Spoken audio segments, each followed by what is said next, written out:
So today we're going to be talking in this session about the thorny process of talking to younger audiences, talking to Gen Z, talking to Gen Alpha, and of course this is relevant to the media because the media always are interested in where their next generation of customers are coming from.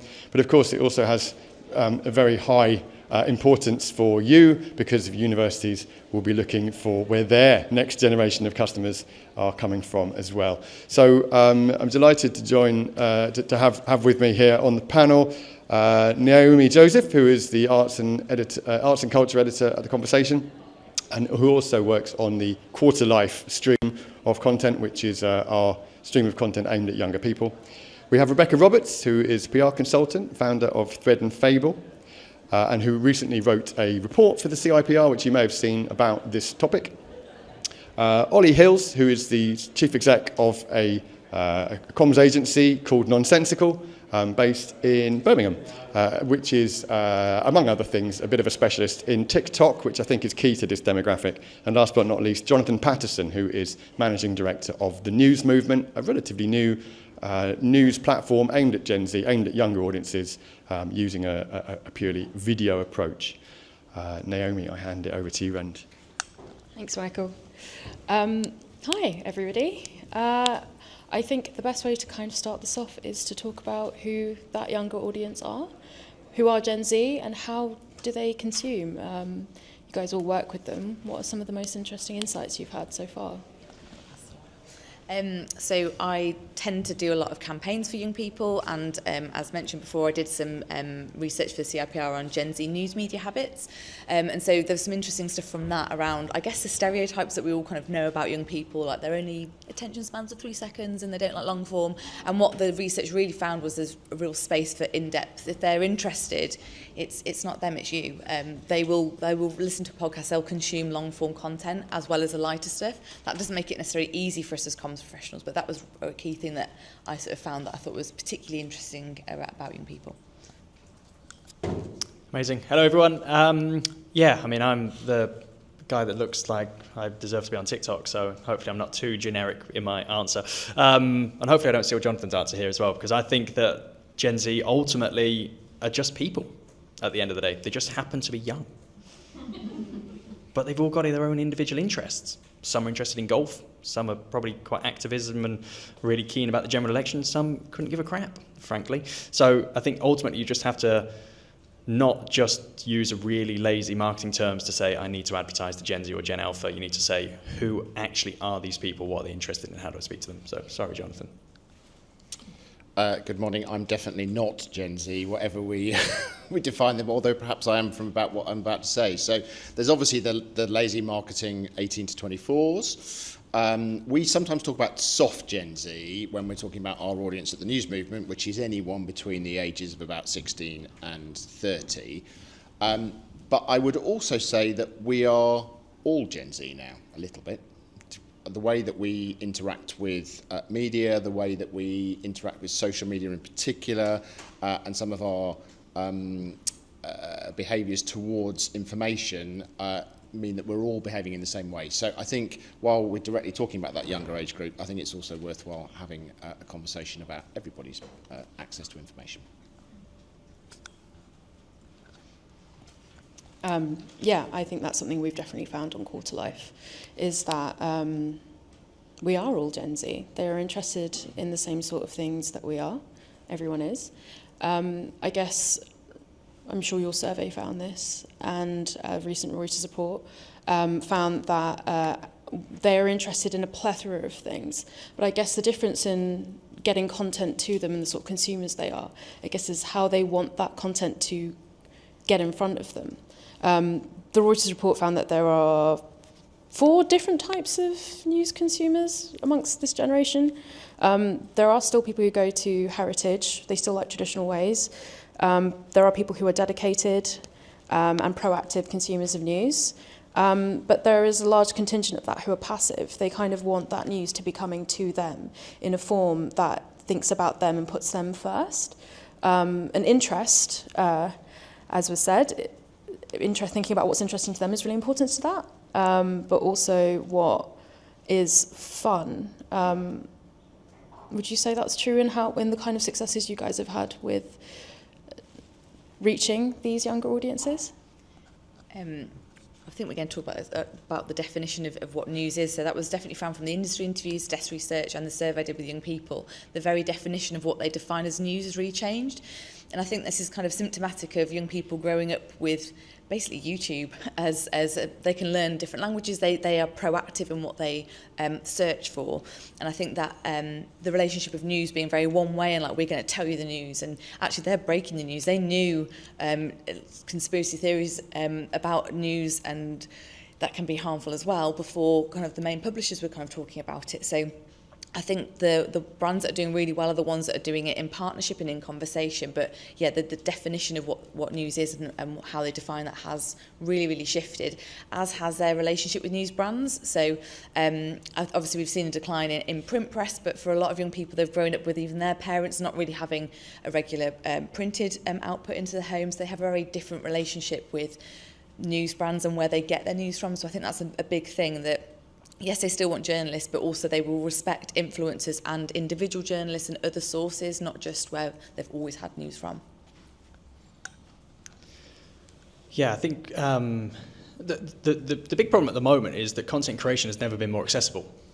Everyone has a smartphone. TikTok basically created the world's best video editing app and gave it to the world for free. That's what they did. They then launched a standalone app called CapCut. We can all download it now, and within 5 minutes, we can all create content. So everyone is now a content producer. That is a challenge. Your competition now isn't just other news publications or people within your niche, it's any other video on the internet today.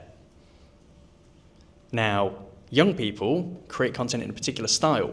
I'm sure we've all heard of the millennial pause, which is where us millennials, when we had an iPhone 3 and you hit record and you had to wait a couple of seconds for it to start recording. So we hit record and we go, "Hi, I'm on it." Gen Z hit record and go, "Ah!" And that is how they create. So that is how they're used to consuming. I think the other thing that's quite interesting is the piece around authenticity and people that they buy into and that they can relate to and resonate with. So Andrew Tate, an example. Unfortunately, people have resonated with him, so he's got a platform.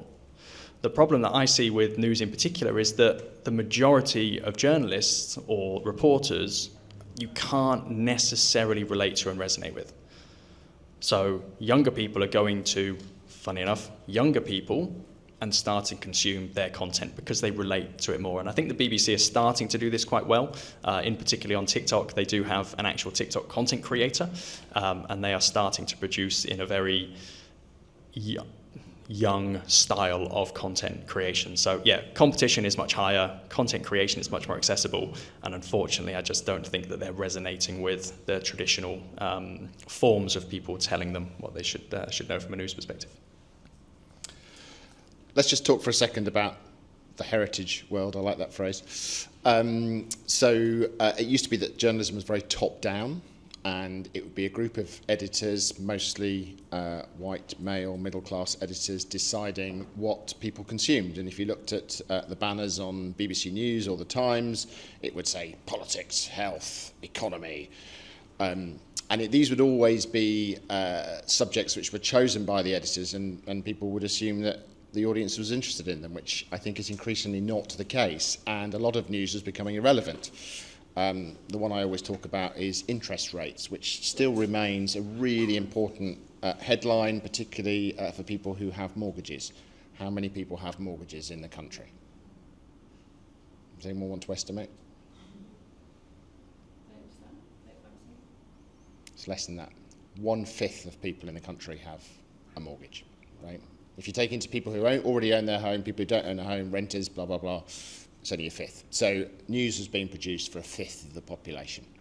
So I think what's interesting about the younger audiences is that actually the way to really reach younger audiences is through their interests and through the subjects that they are interested in. And that for 18 to 24s, just to go back to the marketing speak, is around ideas of self and identity, sex and gender, equality and justice, ideas of a better planet, although not necessarily just climate change, and entertainment and culture.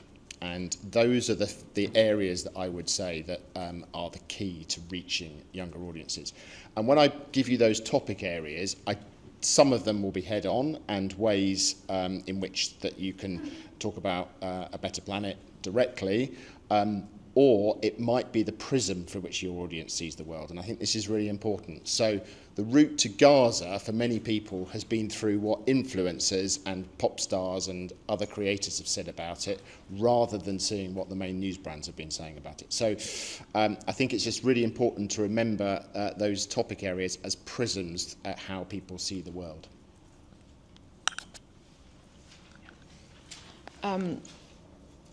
So yeah, those are the topics people are interested in. Those are the sorts of ways that this generation consume news. But anyone can make a TikTok, as you said, but there is definitely a wrong way to do it, right? Can you guys kind of talk about some of the worst mistakes you've seen with some of maybe the older brands trying to tap that young audience?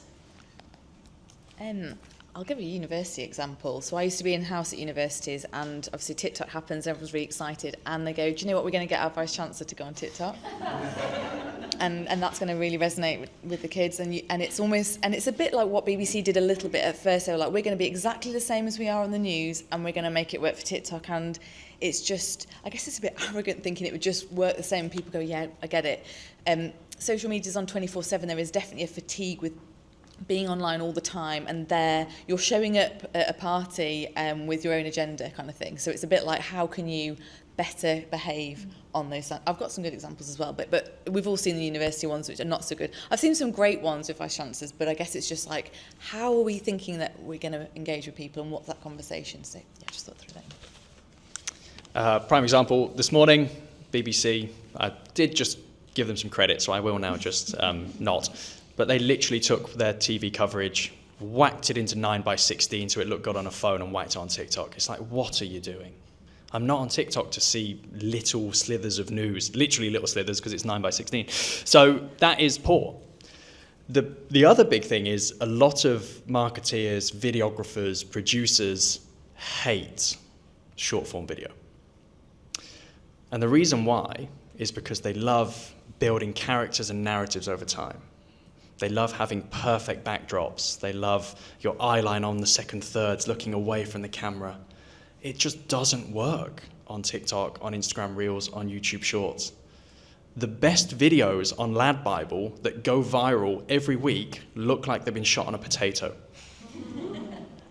So anyone that tries to make really high-produced content, everyone on TikTok just goes, well, that's an ad, scroll on. So they can't get their head around the fact that this is raw, rough, ready, get your phone out, point it and create. And just Victoria Derbyshire, I was looking at her content this morning, and she actually does just get her phone out and talk to camera in quite an authentic, genuine way. And I was like, that's cool, she's doing a great job. And you could see that it was literally just her, you couldn't see any camera people or producers or whatever. And I think it's that level of authenticity that just is so crucial in the coming world. And yeah, just in terms of trying to tell your own story is a bit boring. It's like, who cares that you won an award? It's like me and my mum, like that is it. So everyone wants to talk about awards, everyone. It's like, nobody cares. Tell me something that I'm genuinely interested in, something that I'm going to learn, or it could be funny or entertaining or whatever. So yeah, I think you just have to embrace the platforms and not be lazy.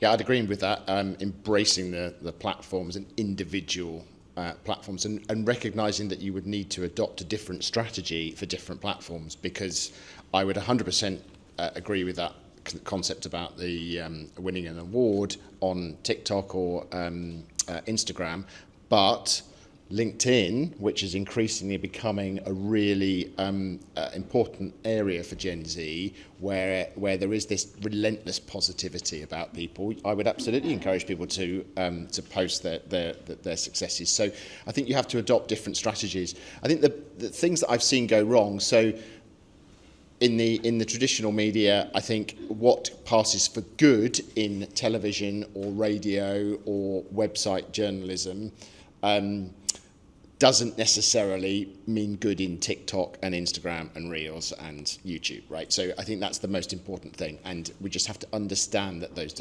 platforms have different behaviours.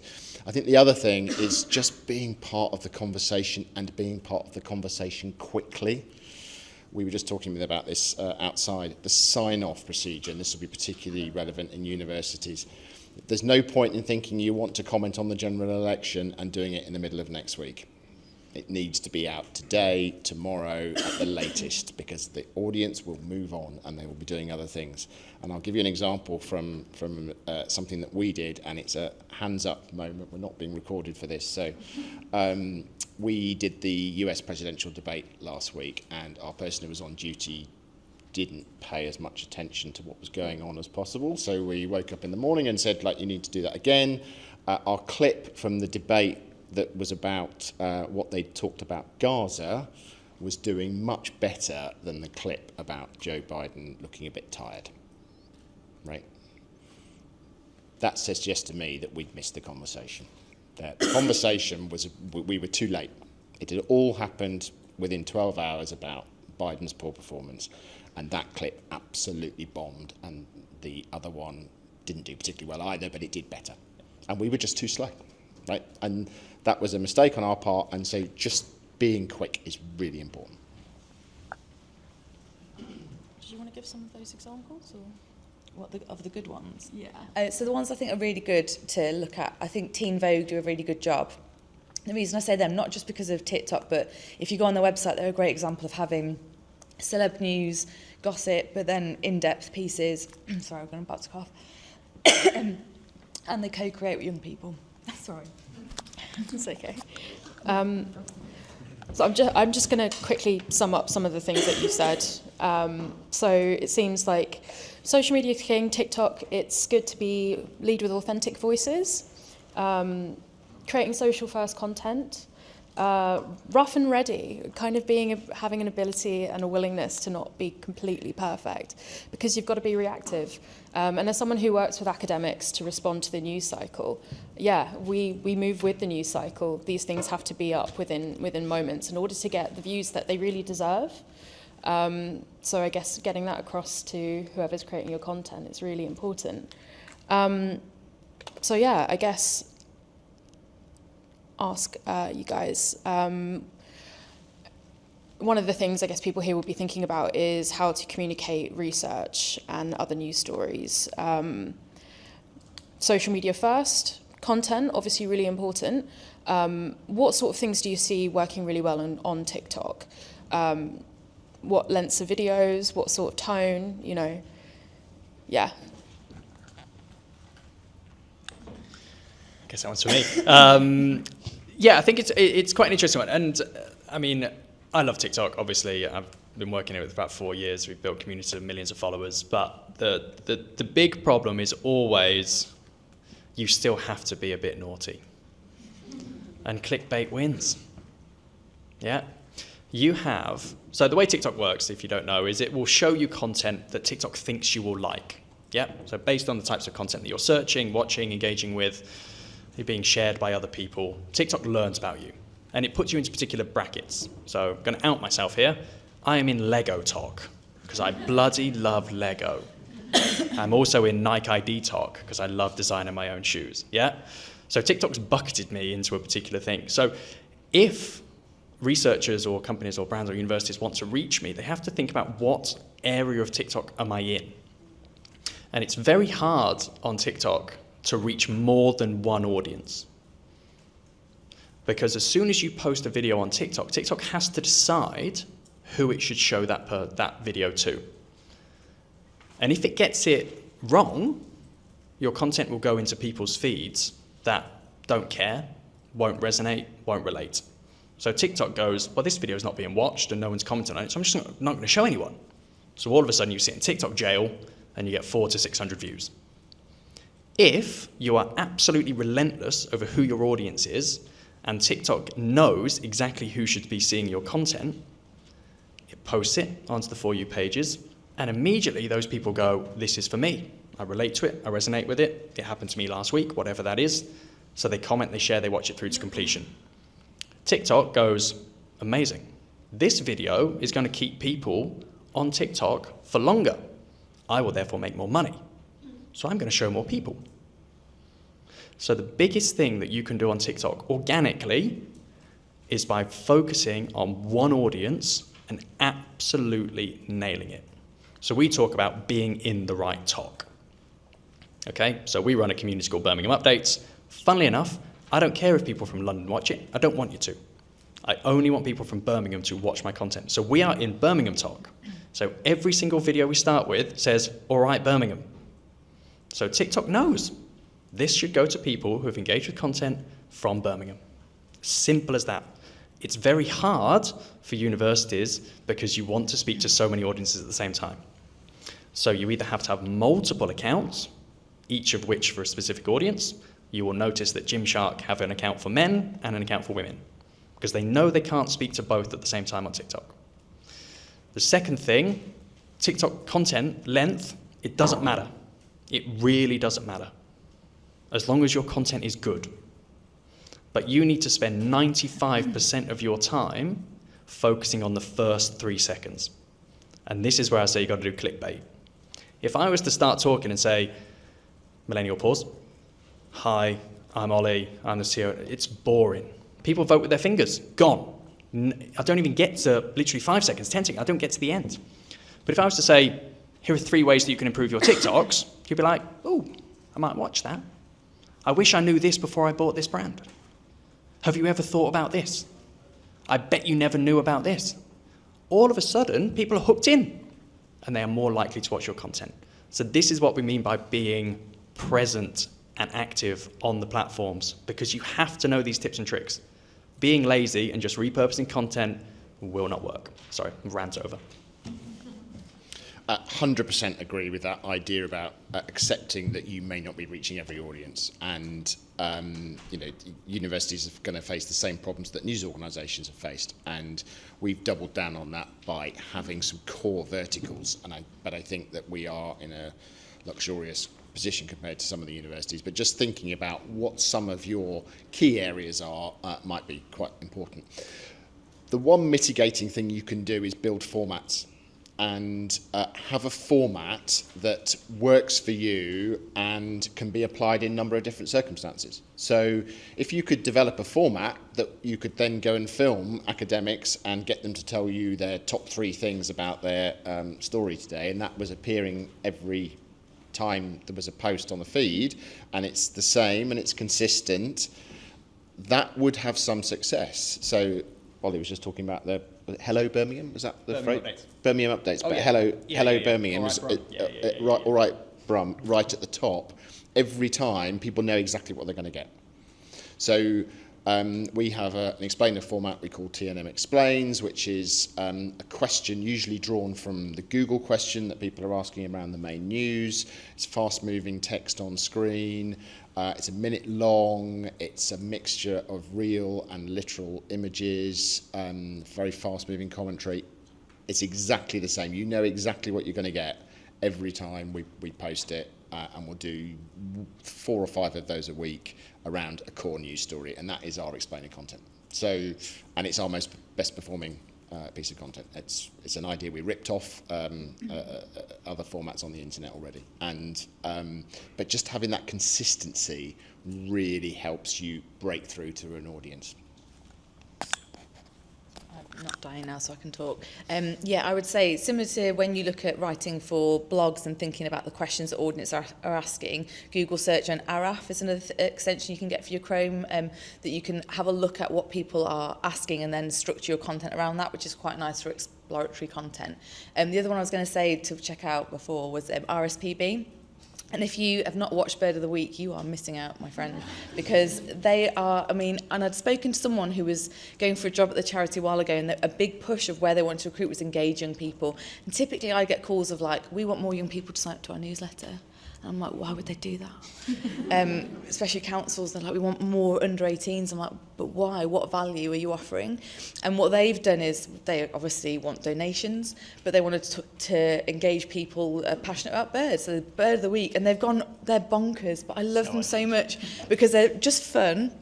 And they are still talking about a bird and sharing some information, but they offer something of value. And I definitely think with research, obviously there's loads of value, but it's breaking that down. Like, yes, the full report's here and the detailed report's here. How can we break that down, and to who and what way? And then what does that user journey look like to kind of hook them in a different way?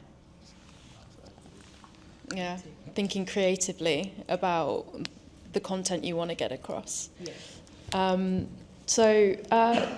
know what area of talk I'm on. It's sapphic girly pop talk. This is a safe space. Yeah, I'm getting a lot of Chapel Rowan and a lot of Charlie XCX. I need to sort that out, really. Lego. But yeah, thinking about the things that I come back to, and I'm sure everybody does, it's the kind of personalities that we come across on social media.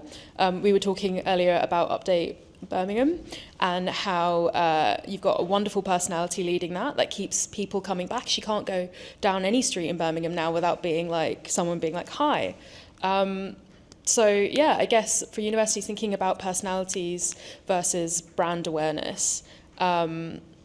You've worked in recruitment before, and you've worked with university comms teams.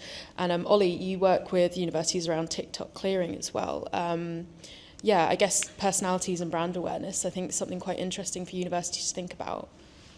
Yeah, I mean, student ambassadors are I know most of you will have student ambassador teams. I've used them I've got a government contract at the moment and recruited students specifically for that peer-to-peer content. And you will have stars amongst your audience of students. Like, I've literally paid student creators who've got massive audiences, and I'm like, I wonder if their universities even know how massive they are on social media. So there's definitely something to tap into there, and that can evolve, right? You're not going to sack your academics every 5 years, can you imagine?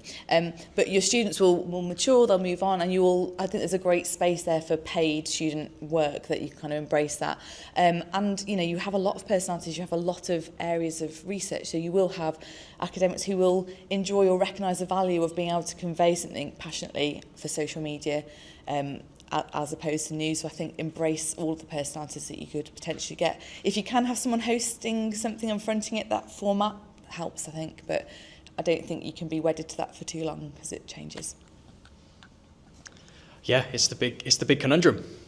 Most companies really struggle, most universities really struggle, because you don't want to pin your hopes on one person. Whereas most of the most successful brands on TikTok, on Instagram Reels, on YouTube Shorts have a person that fronts it. We're very fortunate at Birmingham Updates to have Neve. Neve is an absolutely incredible creator. She's employed full-time by us, and we just send her out to go and create content all day, every day. We're incredibly fortunate. So when it comes to finding personalities, there is a couple of ways of doing it. I think Sheer Lux is a really good example where they've basically turned their internal team into micro little influencers. So as soon as they appear on the feed, like Jonathan was saying, you instantly recognize them. But you've got to be brave. You have to be really brave, because you have to show what it's like to be at the university. I think young people nowadays can just see through shit. If you say, this is the best university in the world, show me. Actually show me. And what is it that I genuinely care about when I'm going to a university? Show me that stuff. Student ambassadors are great, but it could be an unexpected person within the team that is just incredible. They come to life when they're on camera. And if you can find those people, hold on to them as much as you can. Always recommend to have two creators, because in business, one is none. So always two. If they're on holiday or they leave, whatever, you always need a backup. A really good example of this was Lux Collective. So Lux Collective, the CMO, a guy called Ben, basically sat in his room through COVID and told stories straight to camera, 3 a day, about second-hand fashion. All of a sudden, they raised investment, and he realized that he was actually quite busy and couldn't just spend his time making TikToks. So what they did was they ended up bringing another content creator in, and they started to do a podcast. So it was Ben speaking to the new content creator. So all of a sudden, the new content creator became recognizable, and now that other content creator is the face of the channel. So you can migrate between creators, you just have to be a bit careful about it. But yeah, we always say find your talk, what audience, and then find your thing. What are you known for? So creators definitely the way forward, and I think identifying creators inside your own communities and building a family of creators who can work for your accounts would be successful. In the news world, there was a lot of attention a few years ago on the Washington Post, and the Washington Post's TikTok. They built a team who were just doing TikTok, and they're still going. They are incredibly successful. Really funny, humour is always very important, and but they're also very good at explaining the news. What they have not done is brought a fresh audience for the Washington Post. There's no onward journey from that TikTok account to the Washington Post. There's no greater Gen Z audience now to the Washington Post than there was before they started. And I think that's the big challenge. How do you get the brand across when you've got that creator? And I think that's the question that we're all still trying to answer. And it sounds great that you're doing a Birmingham Updates because you've got just one person working, and that's probably what's helping that through. And I asked the question earlier, does she have her own account? And you said she doesn't, so this is her account, and it's kind of working. But it's very difficult to do that in larger organisations. It's really, really tough. And just thinking about ways that we can get that brand message across alongside the creator strategy is the key question for us all, I think. So just to add to that, so we used to run the TikTok for Birmingham City Council, and we used to have two amazing creators used to tell stories about what was happening in Birmingham, but in a really digestible, interesting way. The problem was they then started to get councillors on the TikTok account. And you're like, fair enough, I can see why, but they are not very good at creating content. Okay? And with all due respect to academics, you are so good at what you do because you're so technically sound, your research is incredible, but I find that you struggle to condense that down and almost make it a bit more mainstream and easy to understand because you're proud. You're proud of the fact that you know more than us in your particular field. But I'm a bit thick and I don't understand your technical words. So you almost need to find someone who can say, right, what is it that you've written that my nan or my 3-year-old will understand, and get someone to create content in that style. And that is such a challenge because we are all so proud of the work that we do, but having someone kind of ruin it by making it really dumbed down and easy, but you've got to embrace that. I'd link it actually to student recruitment. So I used to be Deputy Director of Student Recruitment in-house, and we looked at content quite a lot like this. And I suppose that user journey, the onward journey is like, can we create content that will ultimately help us recruit students, like the Holy Grail? And I suppose you need to look at it in a number of ways. What value does that channel add? Because you can't constantly go, apply now, still apply now, we're still open at Clear and we're still open.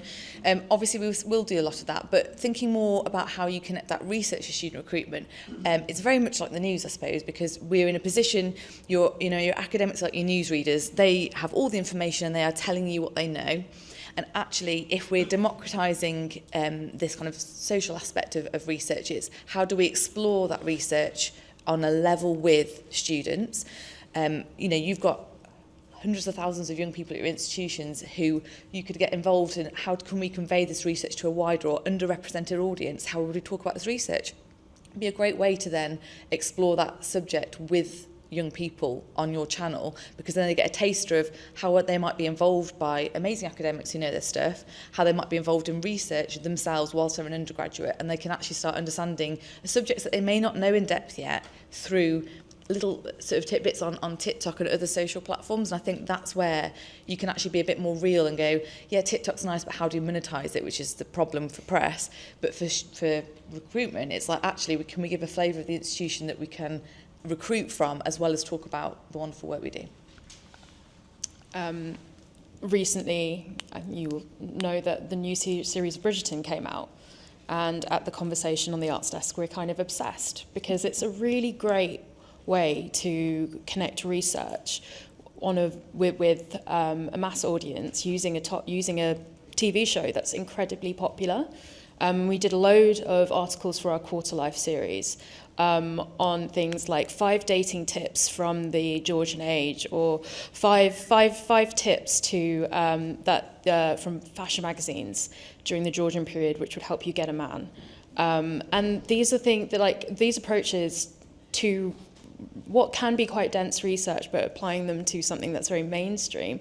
I think they've done really well. I mean, one of those academics also has now been invited to speak at Bridgerton Symposium, because apparently that's a thing in Australia. But these sorts of things, there is so much interesting research out there that can be applied to things that are in the news, that are cultural phenomenons like Bridgerton, and can engage students in a way to be like, okay, it's not like these things go beyond just book learning, and this university is fun and it's thinking about these things in other ways. Another example is I worked with an academic on a piece in response to that portrait of the king recently, and she wrote about the symbolism in that painting, and Nottingham turned that into quite a fun TikTok.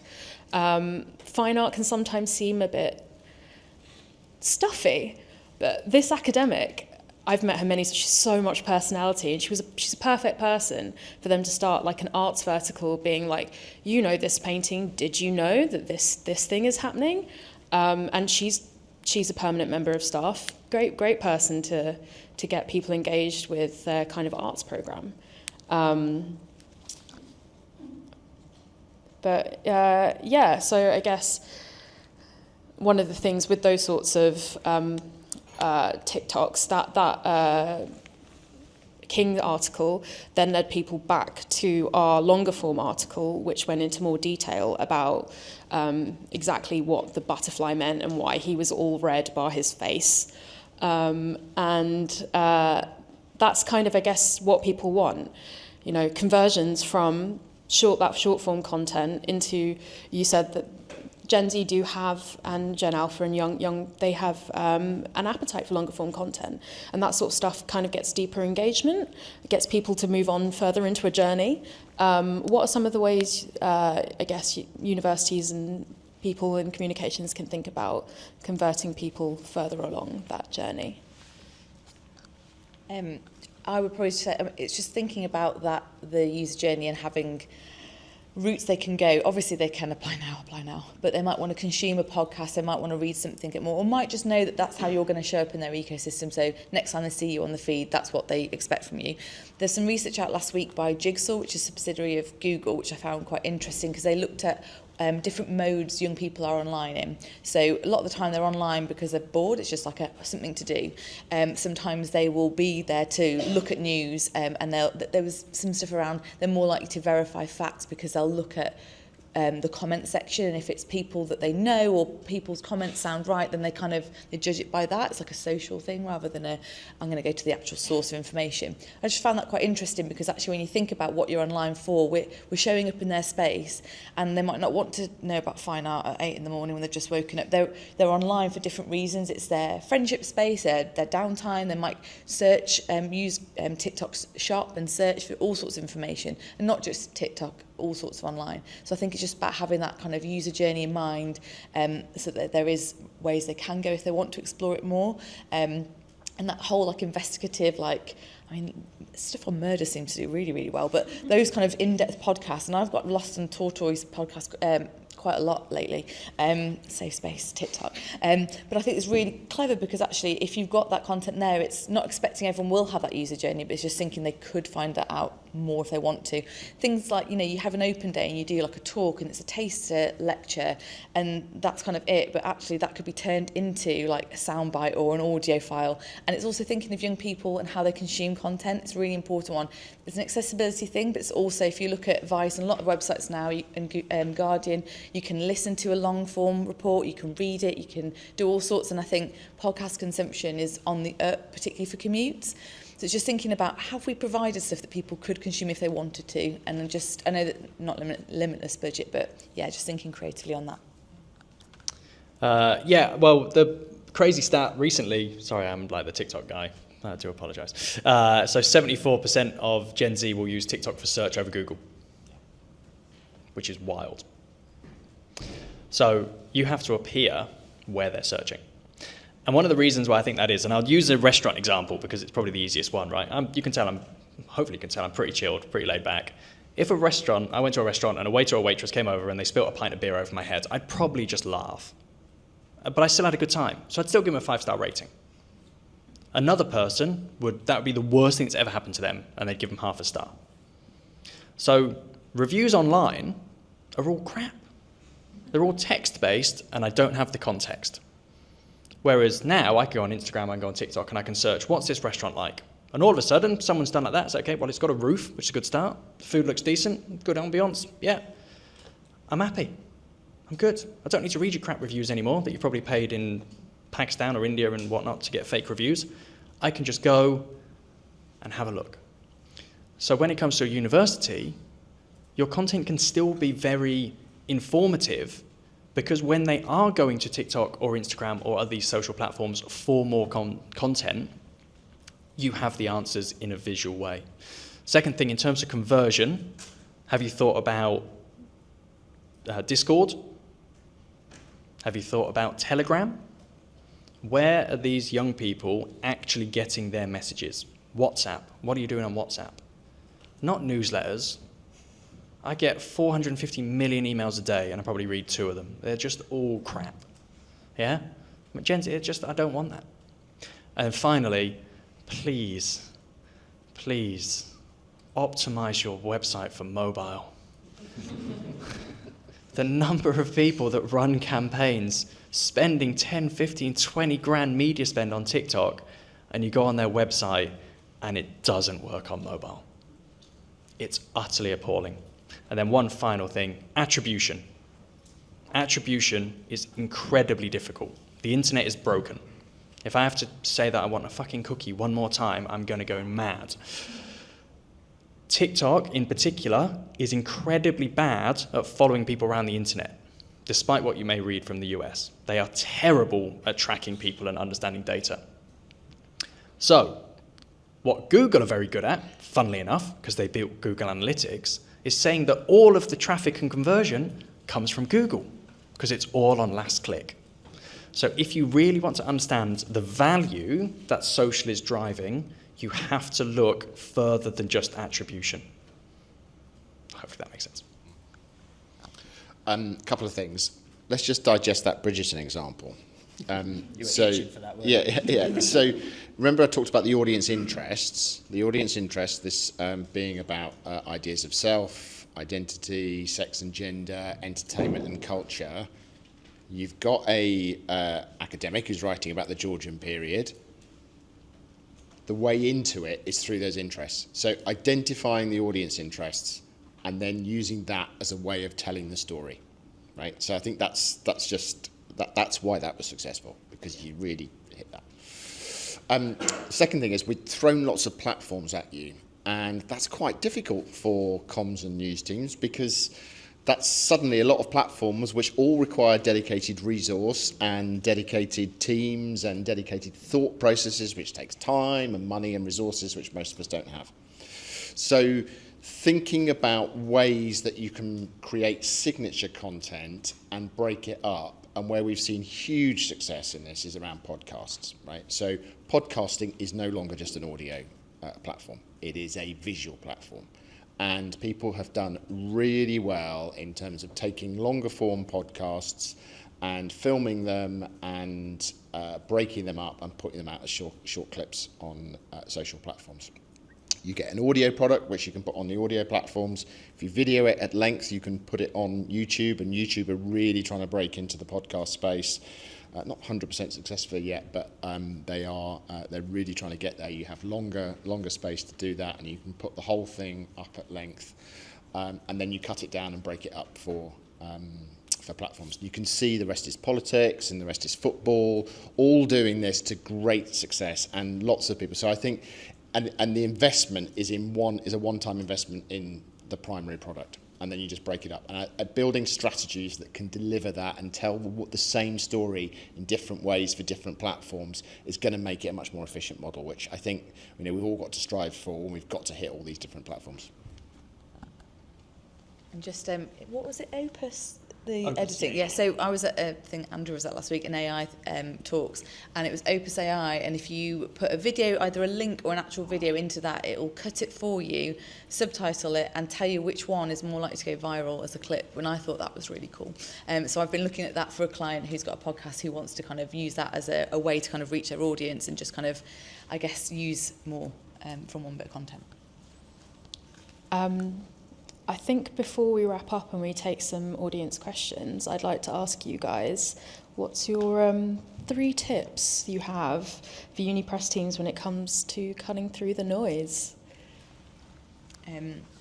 So ask your audience to talk to young people. I co-create campaigns with them all the time, and I think what's really important is to do it regularly. So often we kind of do it once and go, we asked young people 5 years ago, doing it really even on a small or large scale, asking them what they actually want and how to show up.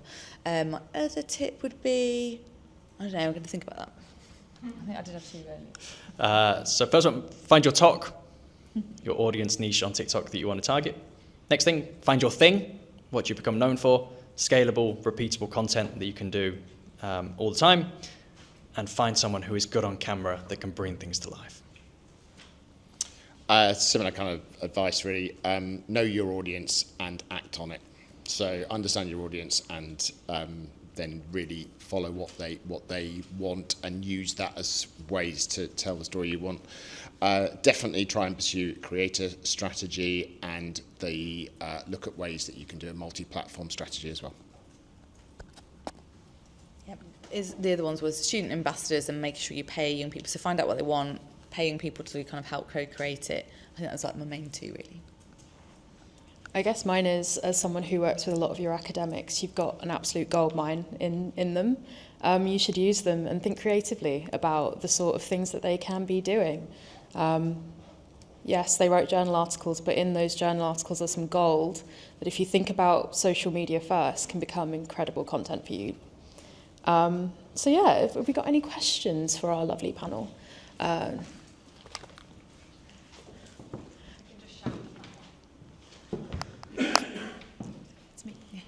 Hello, hi, I'm from Nottingham Trent. I just wondered whether you had any tips for evaluation. So particularly if we're running kind of a campaign, particularly in terms of showing that it's helped for student recruitment, which is what most of us are kind of working towards now. Is it just a case of engagements like people clicking through to an open day link, or is there something more we can do to kind of show what you've done is working?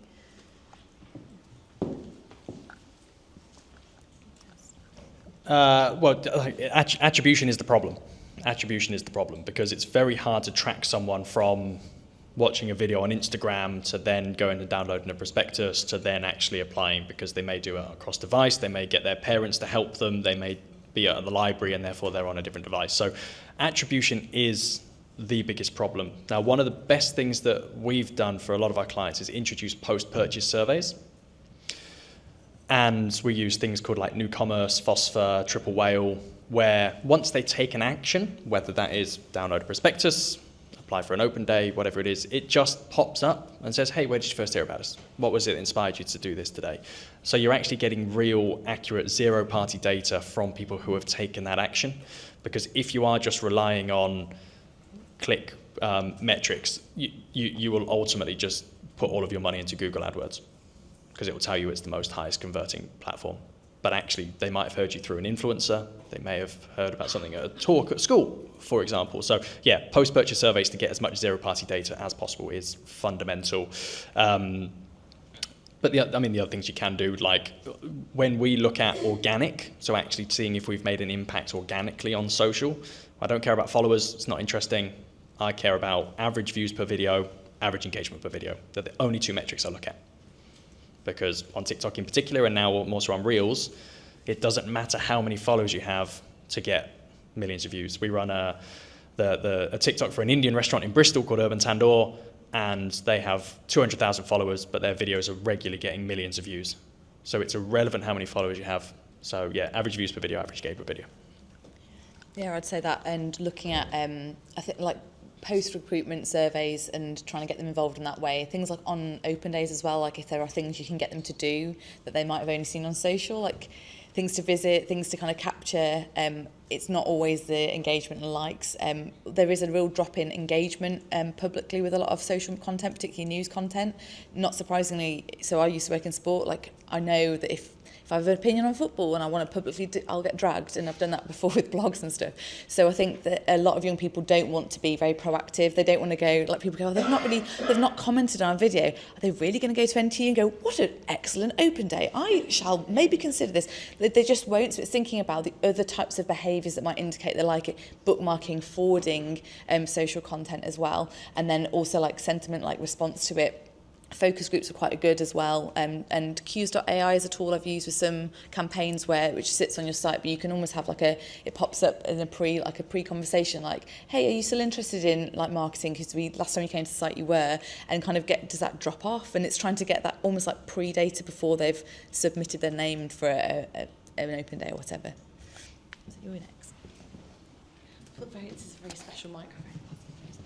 Just say shares and saves. Hi, I'm from King's College London. I wanted to know if whatever you've spoken about TikTok, does that also apply to Instagram, and is one platform better than the other? And what about YouTube Shorts? Should we be on it at all? I'll abstain from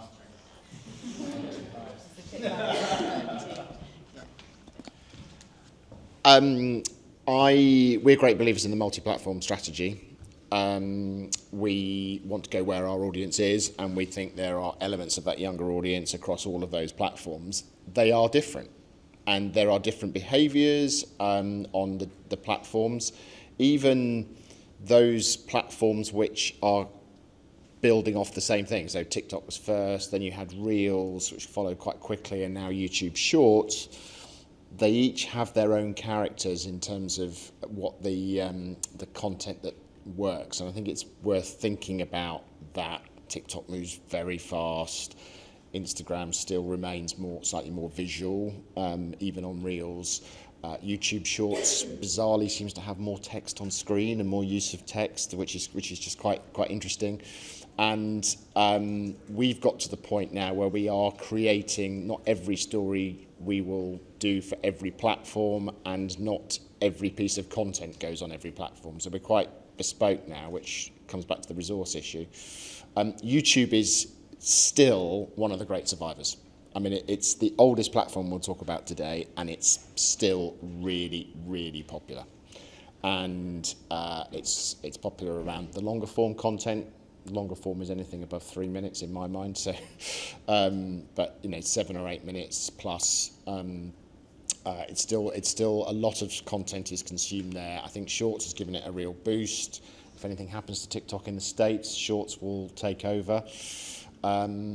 So I think it's really important to keep going with YouTube. And if you can come up with that idea that I was talking about earlier, that could be your platform for your signature piece of content, and then break it up and tell it in other ways, that's a good way of handling it.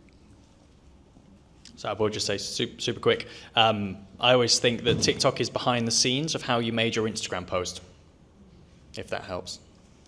And one other thing, TikTok will have come out and said that they are not in competition with Instagram and Facebook. TikTok's biggest competitors, Netflix, Amazon, Google. TikTok is an entertainment platform. The average time spent on TikTok per user per day is 94 minutes. Yeah, you could watch a rom-com on Netflix in that time, or you can scroll and watch 3.5 gazillion TikTok videos about people cleaning horses' hooves. Or I'm about to out myself here, pimple popping. Oh, that's lovely. No, I was going to say, the other thing I'd just quickly say is talking about when you get off platform as well. So I know in-house teams, it's like, what's your strategy for Snapchat? Do we need to be there? So it's just thinking about there is some flexibility.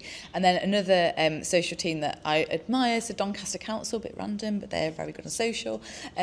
What they tend to do with content is they have like a 10 minutes. Can we decide in 10 minutes how we would tell the story across our platforms and which ones that is? And if we can't, maybe it's just we don't know how to tell that story yet, because in 10 minutes you should be able to go, actually that would work really great as a nostalgic piece of Twitter. I think that's a really nice barometer, because then you start, not everything should be on every single channel. You don't be BBC and put it all on the same. So yeah. Thanks, Joni.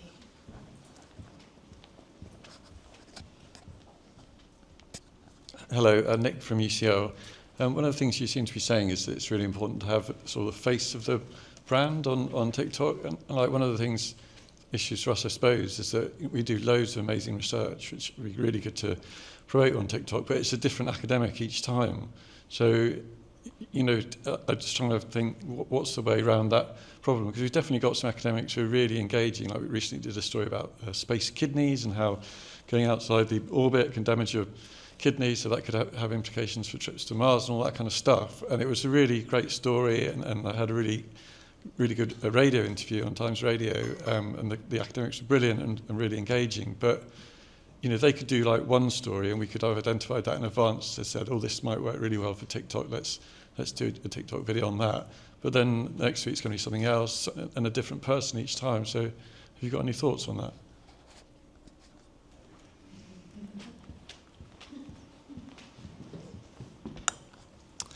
Yeah, it's a great question. And this is where, again, apologies, you almost have to battle the egos of the academics.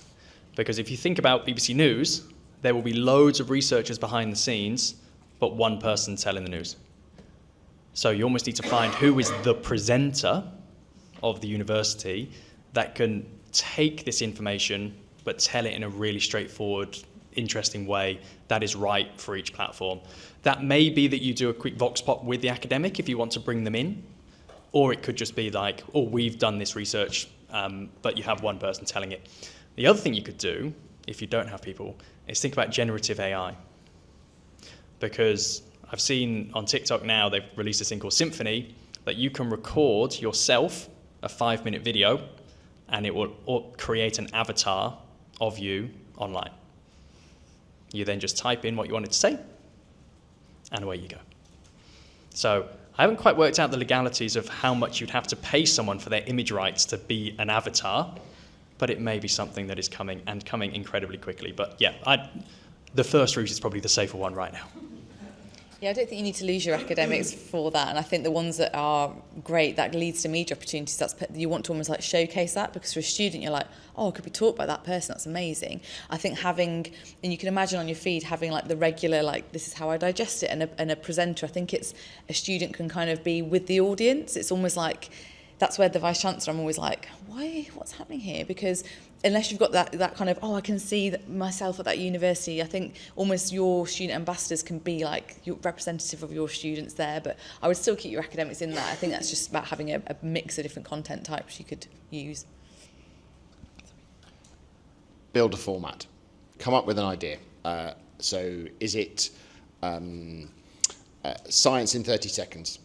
And you can repeat that with multiple academics, and they're just literally telling you something to camera in 30 seconds, and you keep it really tight, bit of graphic imagery to make it look and sound the same each time, but then the audience will know exactly what it's going to get.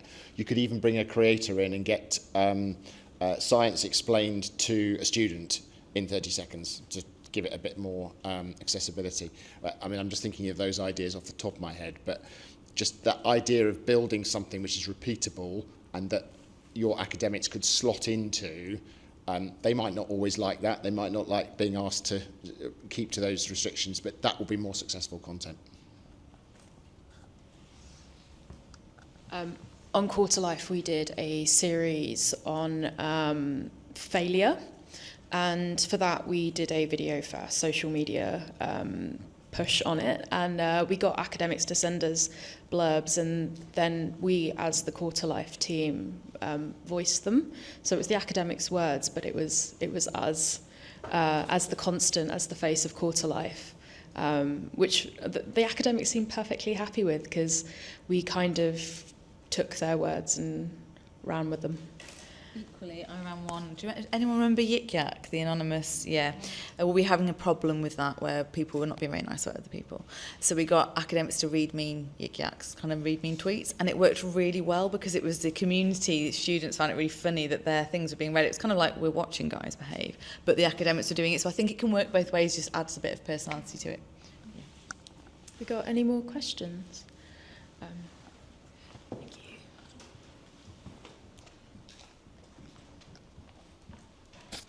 Hi, I'm Lizzie from King's College London. You talked before about kind of issues that matter to young people and that influences the sort of the way they see the world. Can you talk a little bit more about that? What kind of issues we might be thinking about tapping into?